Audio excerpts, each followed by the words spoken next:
Hello everyone, welcome back to Trek A Day, and today we're going to go through a recent addition to the Star Trek collection. I got for about $1 a piece from somebody the entire first two seasons in this big old box here of Star Trek Deep Space Nine on VHS. The Columbia House VHS releases starting with Emissary, the premiere episode of my favorite TV show of all time. Deep Space Nine is the only one of the Star Trek series that I'm looking for a complete set on VHS in these Columbia House. They were released in other forms outside of Columbia House on VHS, but none of those did the complete series run.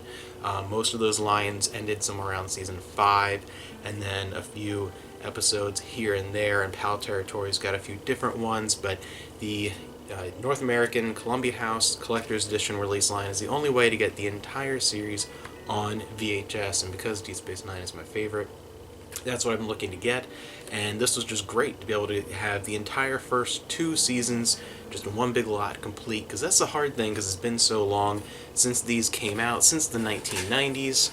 Really cool to see the original sets. Awesome. It's harder to find specific tapes. A lot of times you're going to find big lots and they're just random, and there's TNG and TOS and Voyager and stuff mixed in there. And the season 6 and 7 episodes are a little bit harder to come by, the tapes. They are a little bit harder to find. I'm kind of getting down to where those are really what I'm going to be looking for because they were fewer print runs. But yeah, it's very, very cool. So we're going to go through this box really quickly, and then this will also give me a great opportunity. You'll be seeing interspersed between other videos over the next few months, a chance to really talk about the episodes of those first two seasons of Deep Space Nine. Because for me, a lot of people say Way of the Warrior is really where Deep Space Nine picked up and got going. And while I think it is superior from that point forward, I've never agreed that Deep Space Nine was just okay those first few seasons.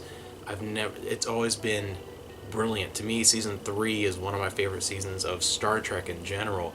But starting with Emissary, the premiere episode, this was a huge deal. Came out in January of 93. I think it's January 4th. I think the date's on the back here. Yeah, January 4th, 1993.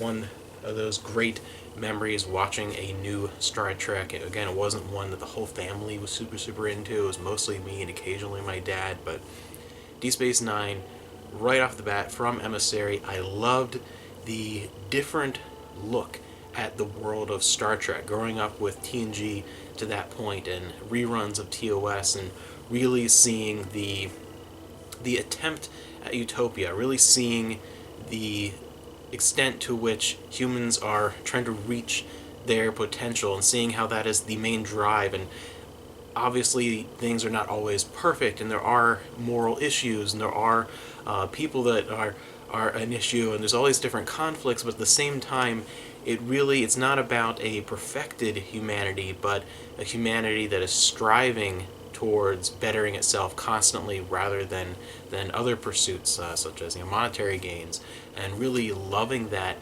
But there's always this little bit of that's the Federation isn't everywhere, and the Federation can't be so perfect in all corners in the way that it's portrayed, and not everything can be that little Enterprise D bubble.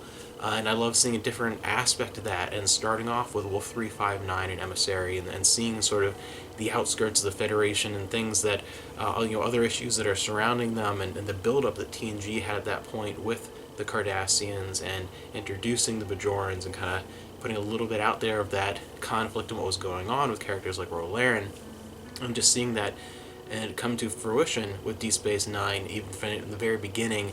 And Emissary really pulls that all together. It gives a completely different perspective. One of the things I like in Picard with Shaw is seeing a little bit of the early introduction to Sisko with Wolf 359 and his little moment with Picard, and understanding his feelings. And that was the first time really encountering these characters that we see as heroes, as legends, and for the first time, especially as a young kid watching, seeing how there are different perspectives, and they might not, one man's hero might not be everyone's hero, and just different perspectives on events. And it's just interesting to see that, and dealing with issues like trauma, dealing with the elements of the Bajoran religion and culture. I thought were fantastic, and I think those were great threads throughout the entire series, but starting with Emissary and just brilliant.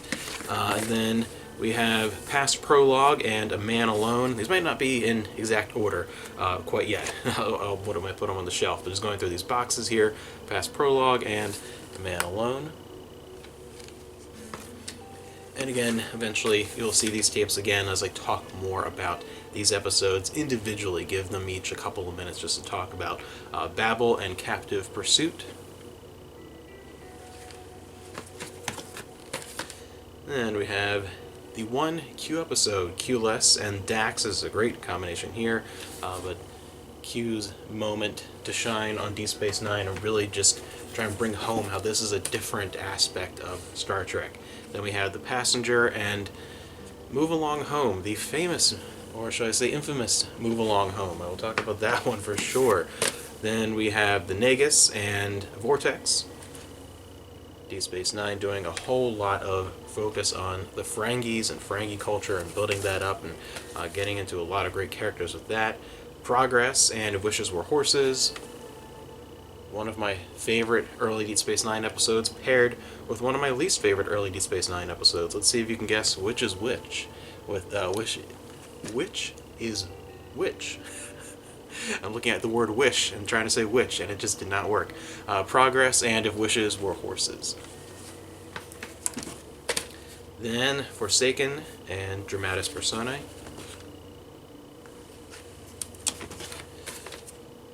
Duet, brilliant, and Hands of the Prophets. So getting into some real good examples of even the early Deep Space Nine just nailing the drama element of Star Trek. Homecoming and The Circle.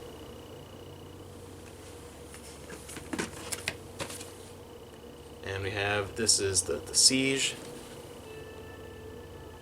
A lot of the two-parters in these releases were released on their own in one tape. There's a couple like one-episode ones, but the majority of these are 2 episodes per tape. Melora and Rules of Acquisition.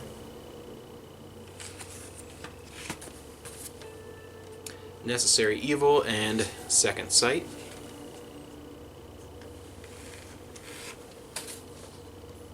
Invasive Procedures and Cardassians.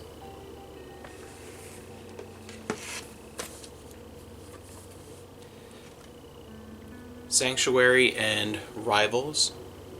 Those will be interesting ones to get into because they're really good examples of kind of oddball episodes that not everyone necessarily likes, and there are some flaws in a couple of them in some of these early seasons, but there's the seeds and the elements of what's really, really good there. Rivals is a really good example where there's some stuff in it that's a little, but then there's some stuff that's brilliant and some character building, and it's one of those times where like the B story is really the driving force. Kind of interesting to think about with that one. And then we have The Alternate and Armageddon Game. Whispers and Paradise.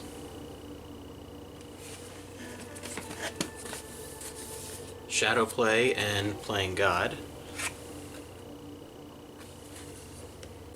Profit and Loss and Blood Oath. A lot of great Klingon stuff in Deep Space Nine, even early on as well. Starting off with some of the most important elements of world building and getting into what eventually would be stuff used for Voyager. We have the Maquis Part 1 and 2. Battle Lines and The Storyteller.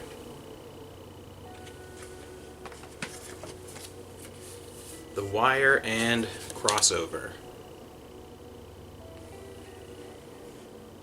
Crossover reminds me of probably one of the only things that I don't think was quite as good in Deep Space Nine as some other Star Treks, and that is the Mirror Universe episodes. Some good ones, some better, but overall, it didn't work as well for some reason on Deep Space Nine as it did in of course, the original series, and just elements of that universe never clicked quite as well as it could have, I feel like, on Deep Space Nine. Still good, but Yeah, just fantastic to get the first two seasons completely on VHS. Again, this is the one Trek series that I do want to devote the space to have the whole thing on VHS is my favorite one. And again, this will be a great opportunity to go through and talk about those first two seasons. So you'll be seeing these tapes again, one at a time, throughout the next, however many months is there, not going to all be in a row mixed in with other videos. So you'll be seeing them. I'll talk about some of these episodes a little more in depth, try to give just a few minutes each. Again, the idea to keep a lot of these videos on the shorter side, and one every single day. If you're new to the channel, Star Trek every single day on Trek a Day. Thank you for joining me, and I will see you tomorrow.